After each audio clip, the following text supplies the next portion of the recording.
Chapter 5. Life moved on in its old familiar patterns. The housework was never finished.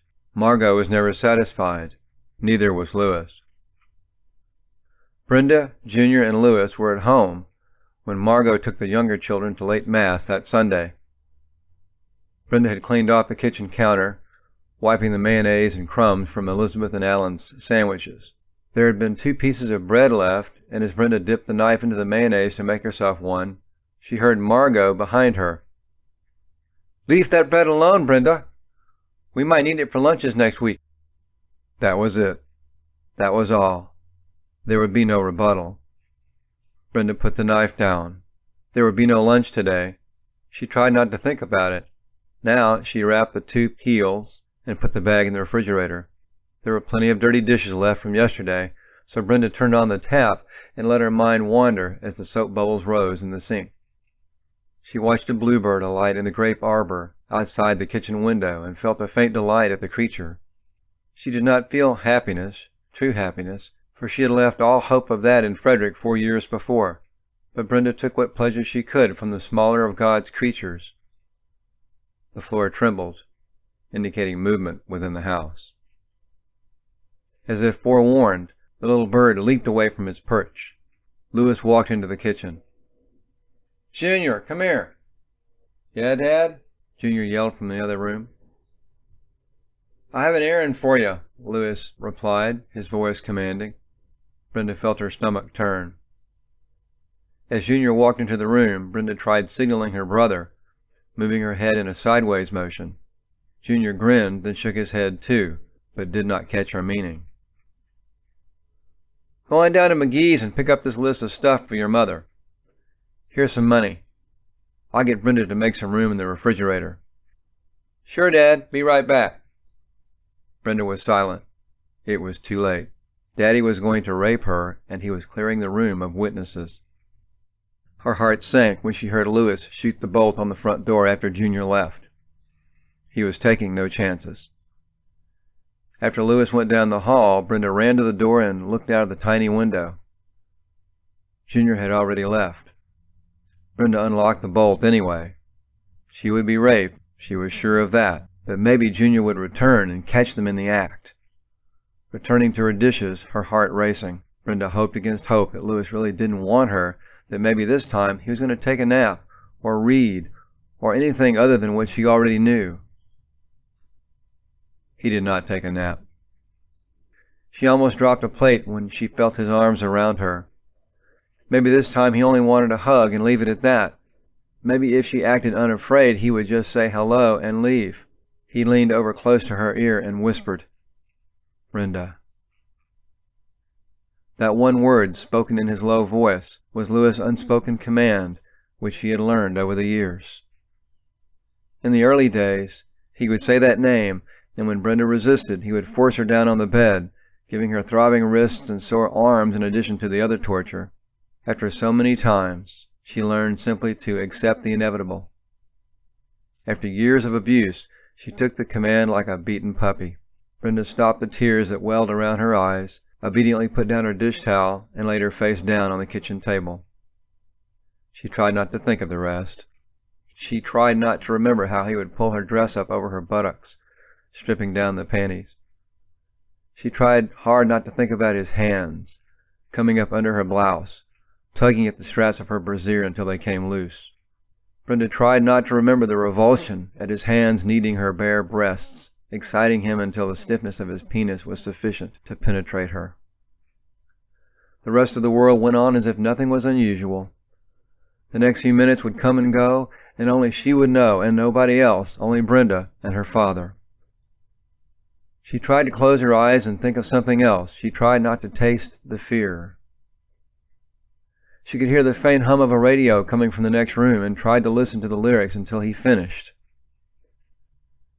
"The games people play now, every night and every day now, never meaning what they say now, never saying what they mean. They make one another cry, break a heart, and they say goodbye. Cross their hearts and they hope to die, and it's a dirty, rotten shame."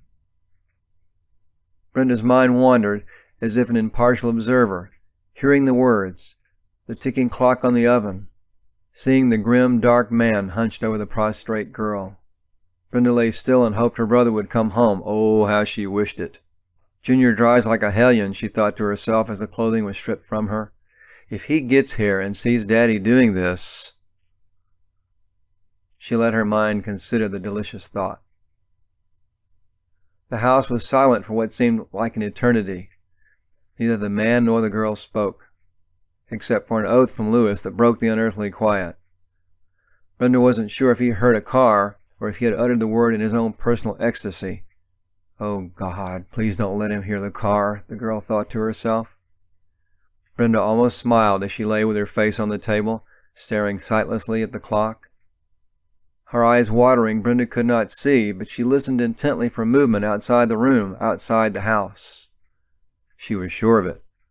A car door slammed. It could have been any car in the neighborhood, but Louis leaped off her body and across the room as if acting on some devilish premonition. He reached the bolt in time to secure it. "Get that stuff cleared out of the refrigerator, Brenda. Junior's back already." Brenda stood naked amid the mound of her clothing, mechanically raking off a shelf for the groceries. She stared at the nearly empty refrigerator and saw the 2 heels of bread. "I won't do it," she thought within herself. "I won't. Elizabeth and Alan need to have something to eat on Monday for lunch. Elizabeth and Alan. Elizabeth and Alan." She had to repeat their names twice before she could close the refrigerator door. In her blinding disgust, she almost forgot to move before Junior entered the house. "Be there in a minute, Bren," Junior shouted from the living room. "Why'd you lock the front door? Scared the boogeyman will get you?" When he entered the kitchen, only the clock greeted Junior with its mechanical beat. The boy threw the groceries on the counter with an oath. "Damn! Doesn't anybody hear me around here?" Brenda never understood her father's compulsion to rape her. If she'd been a reader of psychiatric journals, she might have stumbled upon a wide variety of explanations. Maybe her father secretly hated women, expressing his feeling in rape, which is not a crime of passion, but of violence and power. Brenda had asked him once what her own mother had looked like, and he said, "Go look in the mirror." Maybe he had an inferiority complex from the years of abuse at the hands of his own father. No, Brenda concluded, not Louis Campbell. None of that stuff sounded like him. He lusted for women, and his lust was only overshadowed by his pride in the uniform that he wore. Brenda told herself all the book excuses, and then all of her own excuses, each night as he appeared at her bedroom door with that look in his eye. As he was pulling off her clothing, she would try to remember the last excuse she had told herself so she could remember the next one, like a nun reciting a rosary. Nothing seemed satisfactory. There was only the void in her own mind, only the pain. After a while, even the question seemed unimportant. There was tomorrow to endure. Whenever her parents had a fight, and they had at least one every week, the blame always ended up on Brenda. Whether the fight was over football or a ketchup bottle, Margot would use her familiar refrain. "Well, if your daughter had done it, you wouldn't blame her." Louis and Margot engaged in slugging matches and plate-throwing melees, often ending up on the front lawn. The neighbors, watching discreetly from behind thin curtains, called the police more than once. More than domestic squabbles, these confrontations were brutal, life-threatening riots. Brenda watched from a usual post at the kitchen window, her sympathies evenly divided between the Marquis de Sade and Madame Borgia. At night, Brenda pounded her fist into a pillow, tormenting herself for causing such discord in the household. "If only I weren't so bad," she would say. "Everybody would be better off if I was dead." In that house, all the children learned not to talk, not to think, not to feel, for fear that these activities would evoke the wrath of Margot or Dad. The children learned to step lightly around the house, and all they did, at least they learned more respect for the fist or the belt. Long before they were school age, Alan and Elizabeth learned to do their chores and stay out of sight the rest of the time. Margot learned to manage the household sparingly on Louis' meager income. She soon discovered the advantage of holding her own job. Brenda and Dorothy, the 2 oldest girls, had stayed home on Saturdays while Margot worked overtime.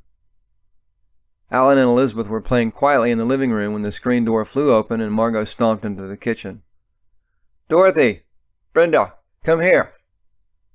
The younger girl appeared first, still holding the vacuum cleaner. "Yes, Mom?" Brenda answered. "What is it, Mother?" Dorothy replied from the bathroom, where she was daubing another layer of makeup across her broad face. "Get your clothes on, both of you. Half the staff got pissed off at work and walked out. I'm one of the few left. I told the boss you girls would be glad to make some extra money." Without waiting for an answer, Margot pulled a towel from the rack on the wall, screwing both faucets on. "Let me wash my face while you girls get ready to go." "Mother, I can't go to work today," Dorothy wailed. "The drama department is having tryouts for Romeo and Juliet. I've just got to be there by 3. "All right then," Margot replied with faint disapproval. "I'll take Brenda with me. You be sure to fix dinner for Alan and Elizabeth, okay?" "Yes, Mother," Dorothy replied in her sweetest voice, her face dreadfully contorted in the semblance of a smile. Brenda followed her stepmother dutifully to the car. At the coffee shop, Margot handed her a uniform. Brenda began her training as a professional waitress. In addition to doing the housework, cooking, and homework as time permitted, Brenda held down this part-time job 4 hours a day for the next 8 months. As each payday approached, Brenda hoped for at least a portion for allowance money. The manager always paid Margot in cash, and Brenda watched as her guardian thumbed through the stack of bills, counting out first her portion, then Brenda's. Margot watched her stepdaughter, deliberately palming the money together in one wad and stuffing it into her apron pocket. "Don't you ever think about getting part of this," Margot said. "You're not even worth the food you eat. I gotta make it up somehow." Brenda did not protest. Who knows, she would tell herself, maybe the money would make things better at home. The folly of this argument greeted Brenda every day as she opened the refrigerator to see her earnings invested in cases of beer. One day, Brenda was in the living room ironing while Margot sat in the armchair watching her favorite soap opera, absent-mindedly thumbing through a magazine. Brenda glanced over Margot's shoulder at the bold letters of her one article. "Child Abuse in Today's Society." The girl was startled, and at the same time, pleased. She was carefully ironing one of Lawrence's shirts when Margot turned and spoke. "Brenda, you lived with your grandparents for quite a while, didn't you?" "Yes," the girl replied. "I lived with them the first 10 years of my life." "Tell me about it." Puzzled, Brenda recited the story of her life in Frederick, but Margot shook her head. This was not the information she wanted to hear. "No, tell me about your grandfather." Happy to oblige, Brenda rambled on about the adventures she and Granddaddy had, but again this only seemed to frustrate the woman. "Brenda, you're not telling me the truth, are you?" "Yes," the girl replied. Margot's features hardened as she clenched the magazine in her fist. "Brenda, you are lying to me, and I will not stand for it." "But I'm telling the truth." Brenda grasped the back of the armchair in her fervent reply. "Brenda, you are lying, and I will not have it. You go stand in the corner until you decide to tell me the truth."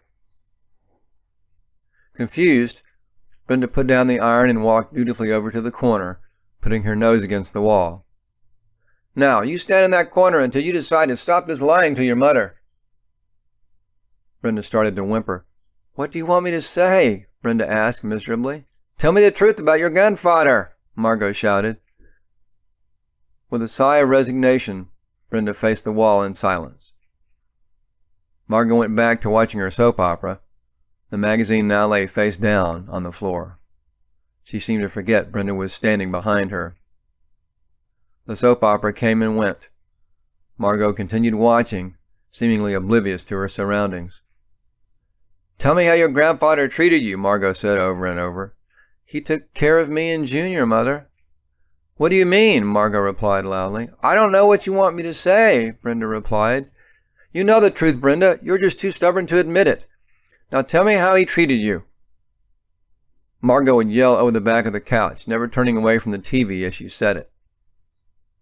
To break the monotony, Brenda stood on one foot until it began to go numb. and then answered Margot. Then she switched to the other foot. She had no watch, but after alternating both feet, she had counted what seemed like 45 minutes. She switched feet 3 times.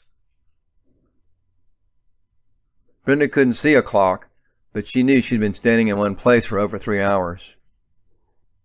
"Mother," Brenda said at last. "What?" "I need to go to the bathroom." "What did I tell you?" "You said for me to stand here until I tell you the truth."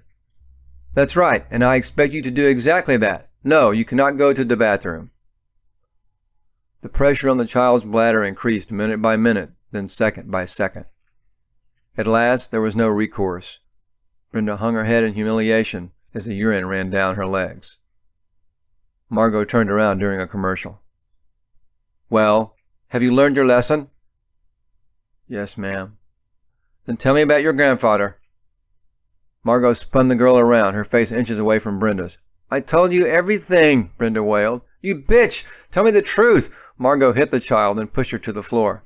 "Admit to me that your grandfather had sex with you while you were in Frederick. Say it! Say it!" He didn't, Brenda cried. She wanted to scream, "Daddy's the one you should ask," but knew Margot would only hit her again. Margot turned away, smiling. 14 years old, Brenda had come to realize how isolated from the world she had become. There were no clubs where she could go. She did not bring school friends home, what few friends she had.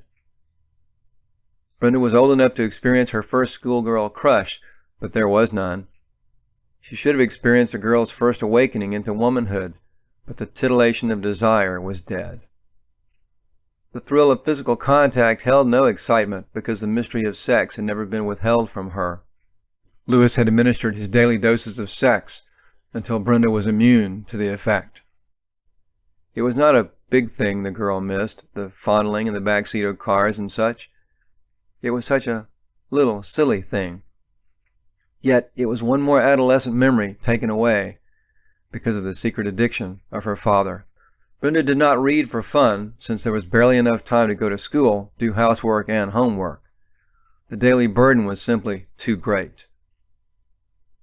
Wiping down the furniture one day, Brenda realized she was wiping the liquor cabinet. This was the one item sure to be well stocked in the house. Brenda rested one hand on the crystal decanter of bourbon, watching the pleasing swirl of amber within.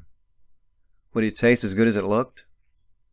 Listening intently, Brenda satisfied herself that she would be undisturbed.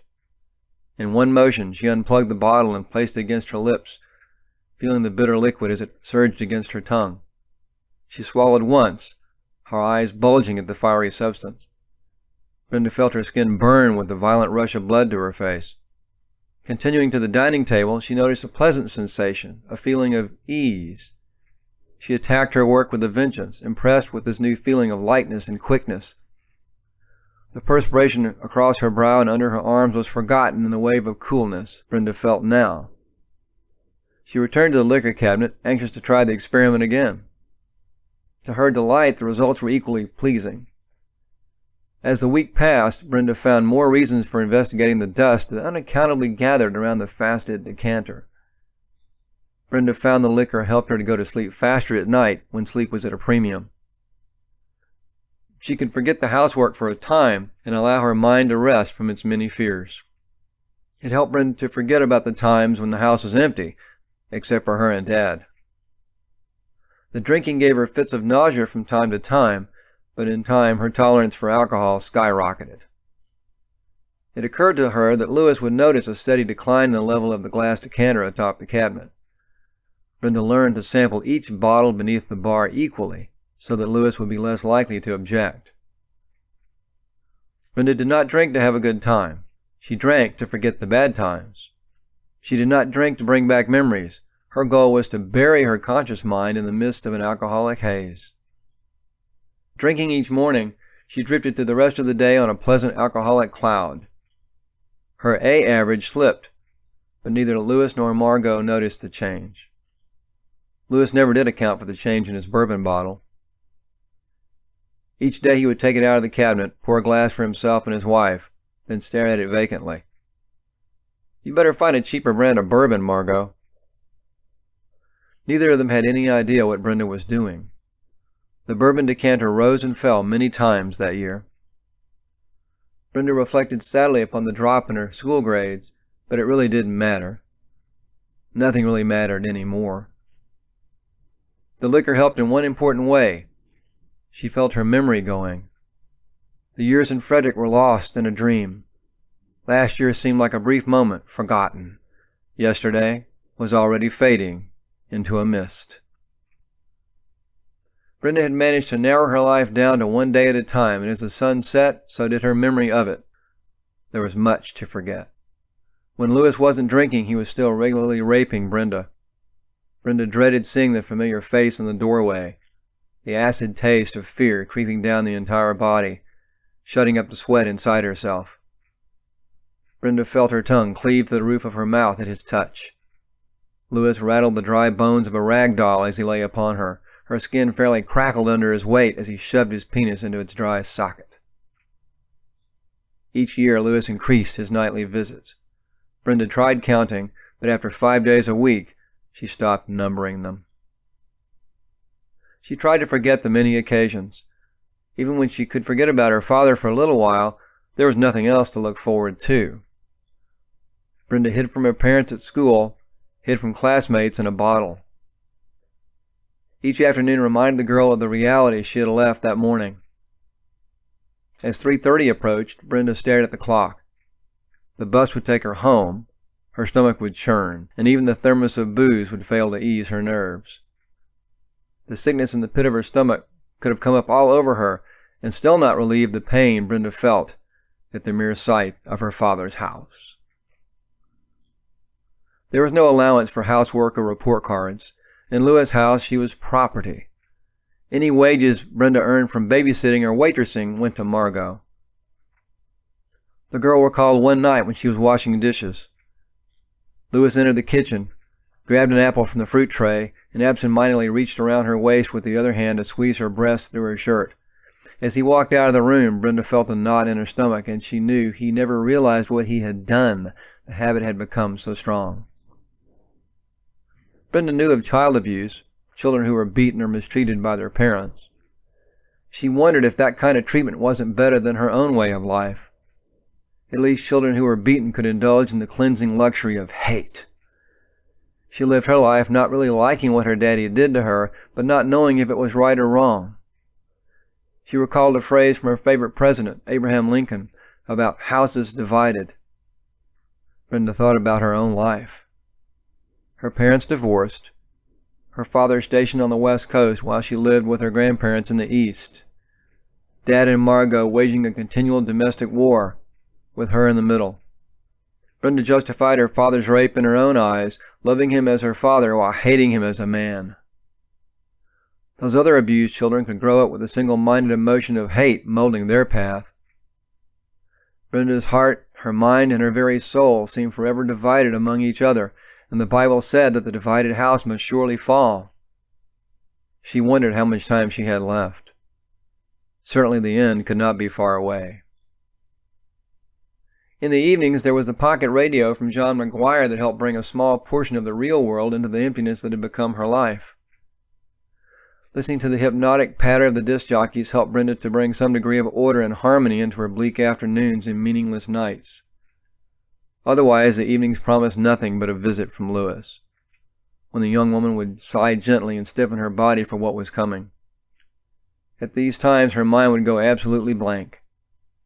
When her father came in upon her, Brenda would literally not know what happened, even afterwards. Only Lewis knew of every instance. At night, the dinner cooked, the laundry washed and dried, Brenda would trudge upstairs to her tiny room, where she would collapse on the bed. She felt lightheaded, and the hands of the luminous clock weren't very clear. Brenda closed her eyes gratefully, but sleep didn't always come. Often there were dreams. She saw a girl and a man in a room filled with fear. The man kept talking, threatening, and the girl kept retreating across the room. Finally, the two were in a corner, and the girl was giving in to the insistence of the other. There were tears in her eyes. She was crying, and there was another sound, like a zipper being undone, And then, lying in bed in a cold sweat, Brenda often turned the radio on to keep her company, the lyrics only echoing the tragedy of a young girl's dream. The Eastern world, it is explodin'. Violence flarin', bullets loadin'. You're old enough to kill, but not for votin'. And even the Jordan River has bodies floatin'. It's enough to scare you, boy. It's bound to scare you, boy. And you tell me, over and over and over again, my friend, you don't believe we're on the eve of destruction. One day, collecting another load of laundry from the bathroom, Brenda stopped at the mirror, inexpressibly saddened by the visage that returned her gaze. Impulsively, she slid the mirrored panel open above the sink, fingering through the array of cotton balls, barrettes, and fingernail polish until she located the tiny envelope beneath. Brenda lowered the toilet seat, her hand shaking as she sat down and slid the silver-edged blade from its covering. She closed her eyes, wincing once, twice, as the naked blade slid across her wrist. "Forgive me, grandmother." Brenda stared in dulled amazement as the rivulets of red streamed down her palm. The pain of the second cut was not half so great as the first. Brenda watched in a daze, watching the blood make little splashes and puddles on the floor, waiting for unconsciousness to follow. The blood spattered in ugly patterns upon the tile floor. Brenda watched the fluid for some time, finally deciding the cuts weren't deep enough. "Margot's going to kill me for making this mess," she thought to herself. "This is serious, Brenda. Stop screwing up," she said, using Junior's pet name for her, but by now the shaking was uncontrollable. She couldn't finish the job. She kept thinking about the messy floor that needed cleaning before school tomorrow. Her suicide attempt an utter failure, Brenda reached across the counter for some Band-Aids. After all, there was more housework to do. Lewis Campbell was transferred to the Western Pacific at the end of Brenda's freshman year in high school. The family packed up their belongings in Fort Bragg for a transfer to Okinawa, the Rock, scene of the infamous 82 days in the spring of 1945, which marked the last and bloodiest assault of Allied forces against Japan. Lewis secured quarters in Naha, the capital city, which had become completely Americanized since the late 1940s, and even more so since the beginning of the Vietnam War. Entering the harbor, the Campbells passed beneath Nama Nui, the landmark which in ancient times marked the entrance to Naha Harbor. Since World War II, Nama Nui was known as the Strip, lined with endless rows of neon, a sinner's paradise, the gambler's heaven, the Las Vegas of the Orient. The Campbells did not live near Nama Nui, but further up the coast between Naha and Machinado. They moved into one of the hundreds of institution-style three-bedroom family quarters made of concrete blocks and sloping flat roofs, set aside for military personnel. Brenda hardly noticed the brilliant tropical scenery. She watched, cat-like, as Lewis set up the liquor cabinet in the new home. Since the family had moved at the end of the school year, there were few schedules to keep until September. In the terrific heat, the pool was the only tolerable outdoor recreation. "You go to the pool with Dorothy," Margot would say. "You watch her, Brenda. With her figure, God knows what trouble she could get into." Dorothy smiled shyly, taking her sister's hand as they walked to the pool each day. Once there, Dorothy would detach herself from Brenda and promptly disappear amid a covey of boys on the other side of the water. Brenda spent hours gazing at other girls around the pool, watching as they eased their svelte figures into the tropical water. "I'm so fat," Brenda would think, staring dully at her muscular legs and thighs, stuffed like sausages into the bikini bathing suit. Brenda would watch the other girls walk to the concession stand, and their rhythmic sway, their figures a perfect 36, 24, 36. At 16, her breast stood out from her own 24-inch waist. Her hips were wider than other girls', but they merely accentuated a femaleness which she alone possessed. "I'm all ass," she would say to herself. "What a pig." Sitting sphinx-like amid the swarm of young men who inhabited the pool, Brenda did not notice the ones who stared at her. A grown woman in so many ways, Brenda felt uncomfortable among her peers. She watched with utter disinterest the cavorting and splashing of the others. Gaiety had no part in her life. She was a foreigner to it. Brenda stretched herself out full length upon her blanket at the pool, perusing a book of poems she had brought along. She did not know she was being watched.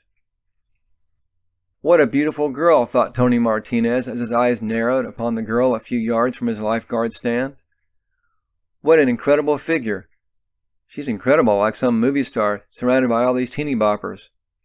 He was breathless. "It isn't possible for someone to be so beautiful," Tony said inwardly, turning away from Brenda Campbell, but his curiosity forced his eyes to return. She had a knowing face, a mature woman among these delinquents. Her auburn hair hung down to her buttocks, sleek and wet. Her toes dipped into the water from time to time, tracing delicate patterns on the surface. The legs were not pale and flaccid, covered by pantyhose and nylon stockings, but were muscular and well-shaped, like those of an athlete. What I wouldn't do to poke her, Tony thought, and then was ashamed of himself. The swarms of boys continued their ritual sweep through the pool's female population, chattering and elbowing each other at intervals. One gangling specimen deposited himself next to the auburn-haired woman. Stanley Izzard brushed his oily black hair from his eyes, scratched a pimple on his pockmarked face, and spoke. "Hey, Bryn, how you doing?" She looked at the boy and blinked. "She's pissed already," Stanley thought, smiling his standard smile. "How's the pool?" Stanley ventured.